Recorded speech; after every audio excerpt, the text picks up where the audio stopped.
Programmation et activation du répartiteur de frais de chauffage bimetteur. Connectez votre tête optique USB sur votre ordinateur.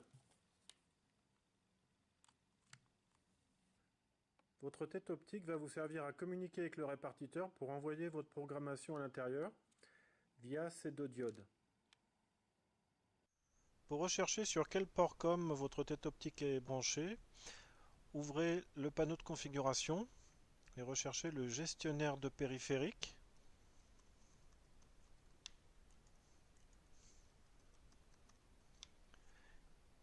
Ici. Les ports COM sont ici. Donc là, le câble s'appelle MSP430-USB. Si vous avez un doute, vous pouvez le débrancher. Il disparaît. Vous le rebranchez. Et il réapparaît dans les ports COM. Donc vous êtes sûr que votre câble est bien le MSP430 et il est branché sur le port COM numéro 20.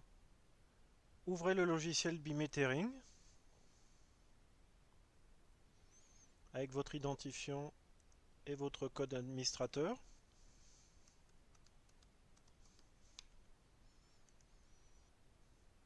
Vous arrivez sur l'onglet Registry qui permet d'administrer vos bases de données. Alors je vais aller assez vite sur cette partie puisqu'il y a une vidéo sur la chaîne qui s'appelle 1749014-2 qui détaille cette manip. Le but est de créer une base de données. Donc ici vous cliquez sur le bouton New Plant. On va l'appeler la base Spheraco.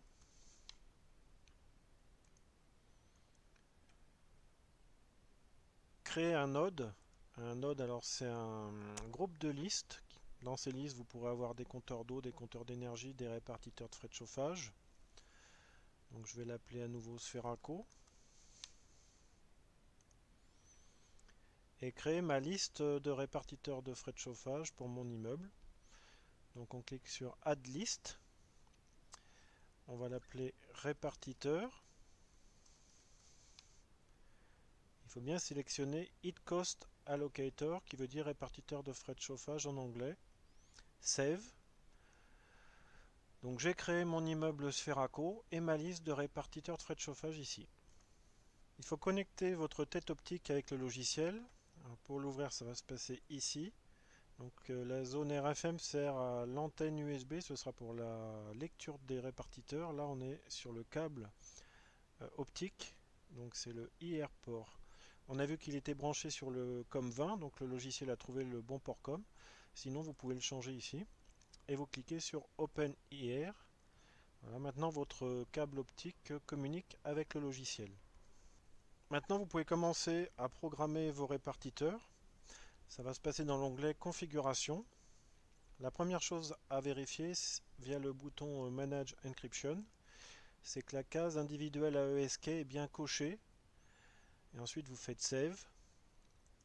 Cette manipulation va permettre de crypter vos répartiteurs, c'est devenu une obligation. Ensuite vous devez choisir quel type de compteur vous voulez programmer. Donc ici on a Water pour les compteurs d'eau, Heat pour les compteurs d'énergie, HCA, Heat Cost Allocator pour les répartiteurs. Donc cochez HCA. Vous retrouvez ici la liste répartiteur qu'on a créée tout à l'heure et les éléments qu'il va falloir remplir avant de programmer un répartiteur. Alors, vous n'avez pas grand chose à remplir puisque la programmation d'usine normalement est optimum.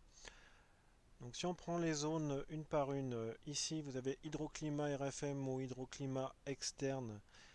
Il faut choisir quel répartiteur vous activez. Là on est sur un répartiteur standard. Il existe aussi des répartiteurs avec une sonde externe quand ils sont attachés sur des radiateurs dans un coffrage. Donc là il faudrait choisir ce répartiteur. Tout se passe dans l'onglet Walk By.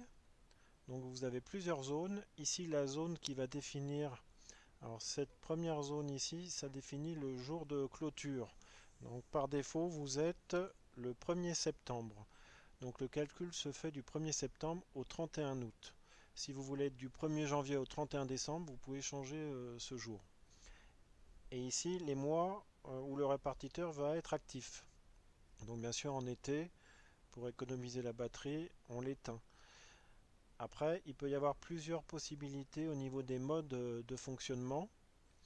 Ça, nous le détaillons dans un petit document qui est fourni avec votre commande, un document PDF qui va vous expliquer à quoi correspond chaque mode. Mais le mode le plus standard, c'est le mode d'usine, donc a priori, vous n'avez rien à changer.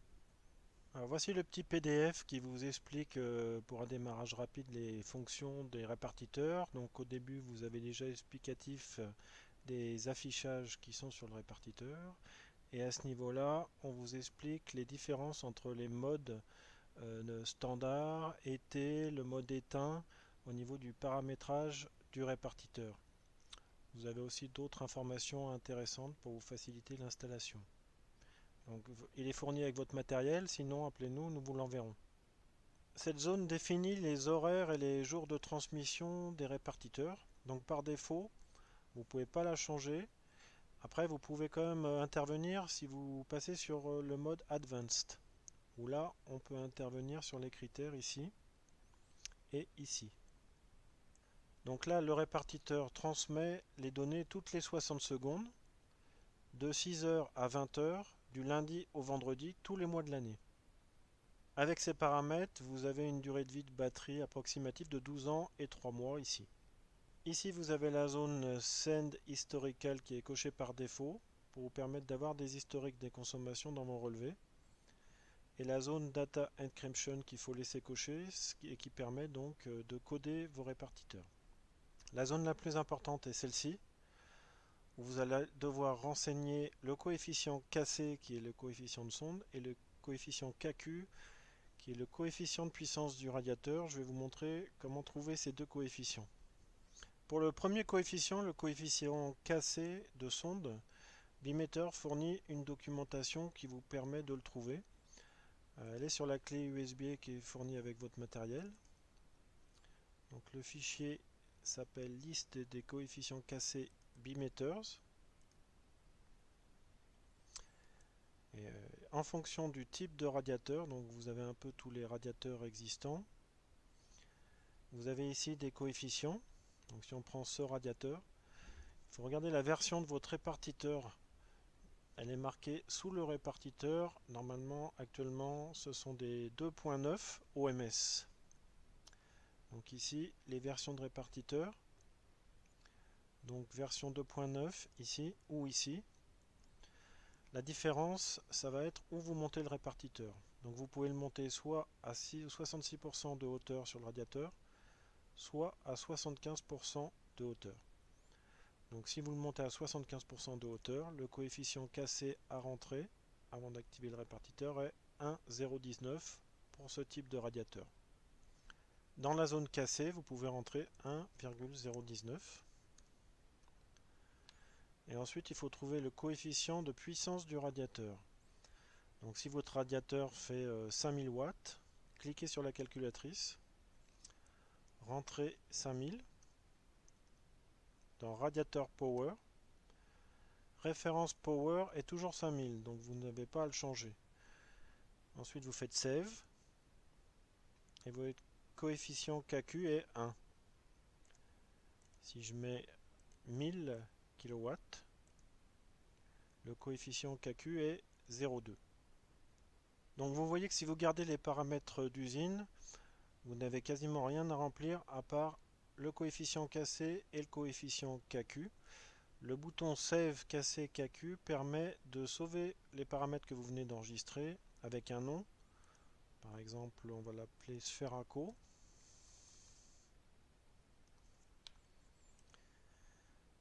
Voilà. Et vous pourrez rappeler les mêmes paramètres si vous programmez beaucoup de répartiteurs sur le même type de radiateur.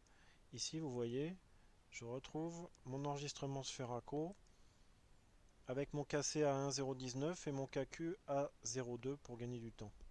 L'idéal, bien sûr, pour trouver les coefficients de puissance des radiateurs, c'est d'avoir les fiches techniques. Ce n'est pas toujours le cas.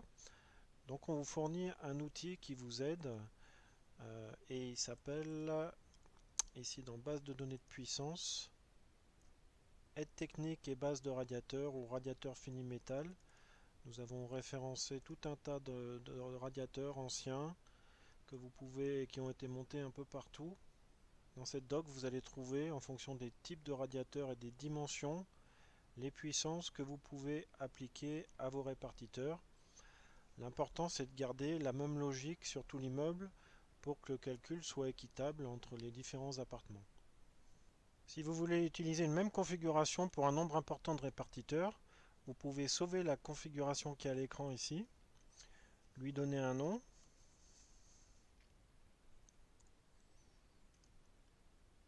et comme ça, plus tard, vous pouvez recharger cette configuration pour l'utiliser sur un autre répartiteur en rappelant le nom et en la chargeant. Dans la zone inférieure, là vous pouvez déplacer le petit volet ici pour descendre. Vous allez renseigner l'emplacement de votre répartiteur. Donc le numéro de série il sera reconnu tout seul. Donc, par contre, vous cochez toutes les informations que vous voulez dans votre relevé. L'identifiant, voilà, ce sera par exemple l'appartement 1. Ici, vous pouvez choisir dans Notes quelle pièce de l'appartement, donc c'est en anglais.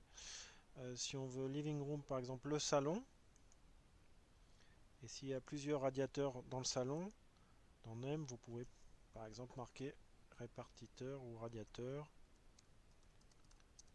1. Vous cochez bien toutes les zones que vous voulez dans votre relevé. Et une fois que vous avez rempli la partie haute et la partie basse de cette fenêtre, vous êtes prêt à activer votre répartiteur. Vérifiez avant quand même que toutes les zones soient bien cochées au niveau update. Donc cette zone est cochée, cette zone est cochée par défaut, cette zone est cochée. Donc tous ces paramètres au moment de l'envoi dans le répartiteur seront bien mis à jour. Le numéro de série du répartiteur est noté sur la partie frontale sous le code barre. Il va falloir plaquer les diodes de votre tête optique sur le répartiteur. Il y a un code barre sur la tête optique, donc le code barre doit être vers le haut. Et vous le plaquez dessus comme ça. Le mieux c'est de travailler à plat, donc le répartiteur sur une table et la tête dessus bien droite. Ensuite vous cliquez sur le bouton Setup IRDA du logiciel pour communiquer.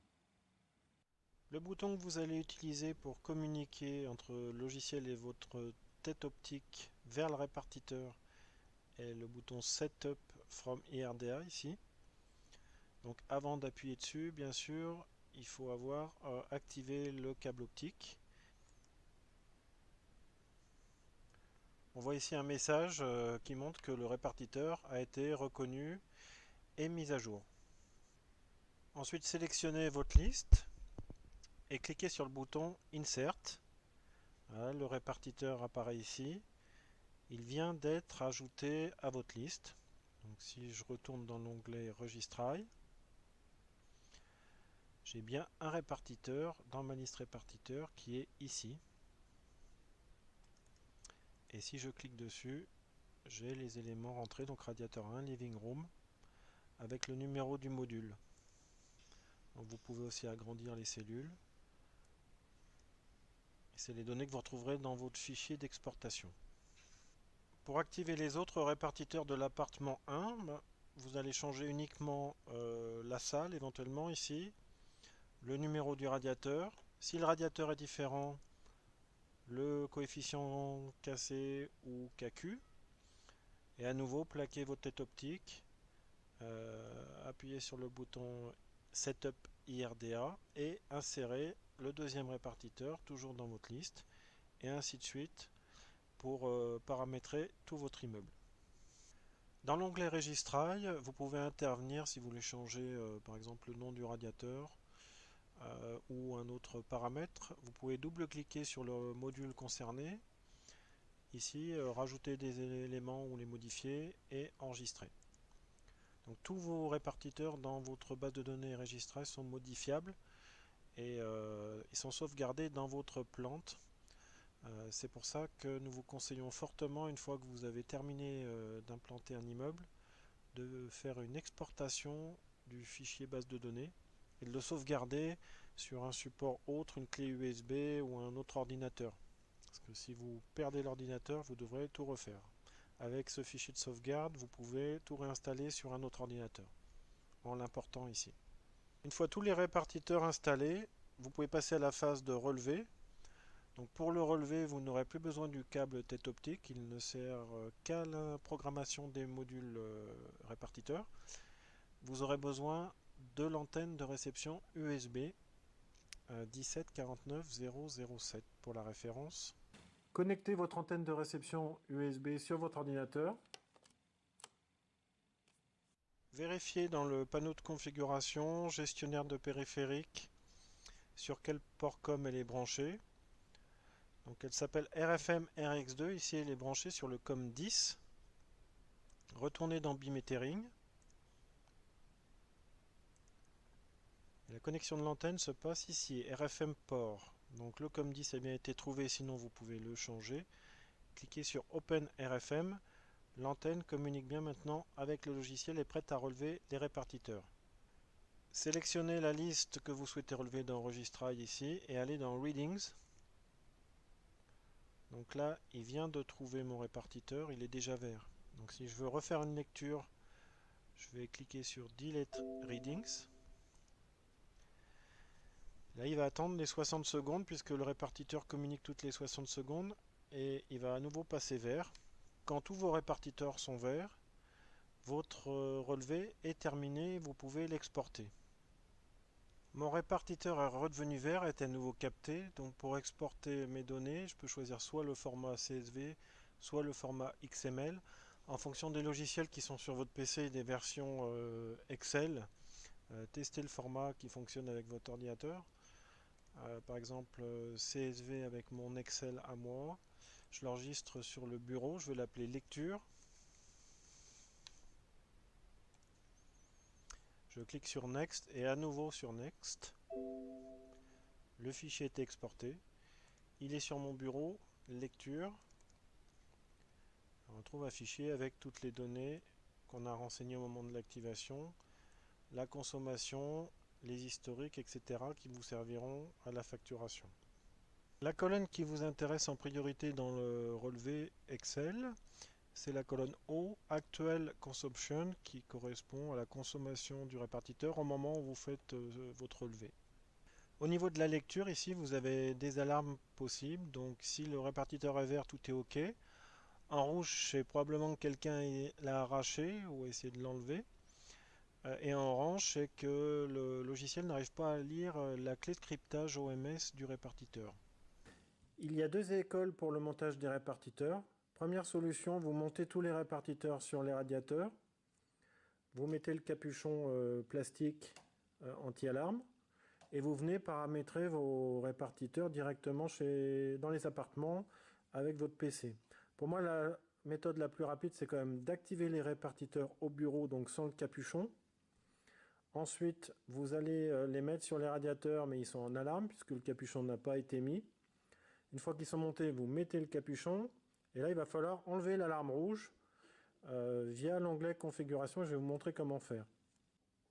Une fois que le capuchon est installé, que le répartiteur est monté sur le radiateur, plaquez votre câble optique, après bien sûr l'avoir activé dans le logiciel, sur votre répartiteur. Dans l'onglet configuration, avec le câble activé, cliquez sur le bouton Reset Alarm qui est ici.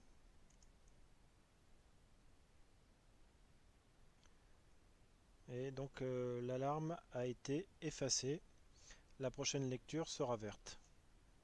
Le fait d'utiliser le bouton Reset Alarm ne met pas à jour dans le répartiteur les autres paramètres. Ça n'agit que sur l'alarme capuchon rouge que vous retrouvez ici au niveau des lectures. Voilà, vous êtes prêt pour activer vos répartiteurs bimetteurs.